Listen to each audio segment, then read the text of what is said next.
विरोधी पक्षातील अनेक नेतेही मुख्यमंत्री देवेंद्र फडणवीस यांच्या कामाचं कौतुक करतायत। त्यामुळे राज्याच्या राजकारणात अनेक प्रकारचे अंदाज बांधण्यात येतात। यावर प्रतिक्रिया देताना संजय राऊत म्हणाले की सरकारने केलेल्या चांगल्या कामाकडे विरोधक सकारात्मक दृष्टीने पाहतात। ही आपल्या राज्याची गौरवशाली परंपरा आहे, पण याचा अर्थ असा नाही की आपण त्यांच्या सोबत जात आहोत। यावेळी संजय राऊत यांनी निवडणुकीपूर्वी दिलेल्या आश्वासनांची आठवण करून देताना सरकारवर टीकाही केली। बाळासाहेब ठाकरे, वसंतराव नाईक, माननीय शरद पवार असे अनेक नेते झाले। त्यांनी व्यक्तिगत सुडाचं राजकारण कधी केलं नाही किंवा सेंट्रल एजन्सी पोलीस यांचा गैरवापर करून आपल्या राजकीय विरोधकांना तुरुंगवास भोगायला लावलं नाही, हे सत्य आहे। ही सुरुवात या राज्यात आणि देशात भारतीय जनता पक्षाने गेल्या 10 वर्षात केल्यामुळं राज्याचं आणि देशाचं माहोल बिघडला।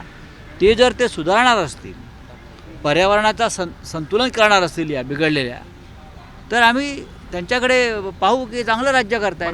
शेतकरी कर्जमाफीचा उल्लेख त्यांच्या भाषणात केला नसला तरी भारतीय जनता पक्षाच्या जाहीरनाम्यात त्याचा उल्लेख आहे। भारतीय जनता पक्षाच्या जाहीरनाम्यात 2100 रुपये लाडक्या बहिणींना आणि कर्जमाफी शेतकऱ्यांना, हे भारतीय जनता पक्षाच्या जाहीरनाम्यात जर स्पष्ट लिहिलं असेल आणि त्या भारतीय जनता पक्षाच्या सरकारमध्ये आपण अर्थमंत्री असाल, तर तुम्ही काय बोलताय आणि बोलला नाही तुमच्या भाषणात, याला काय अर्थ राहत नाही।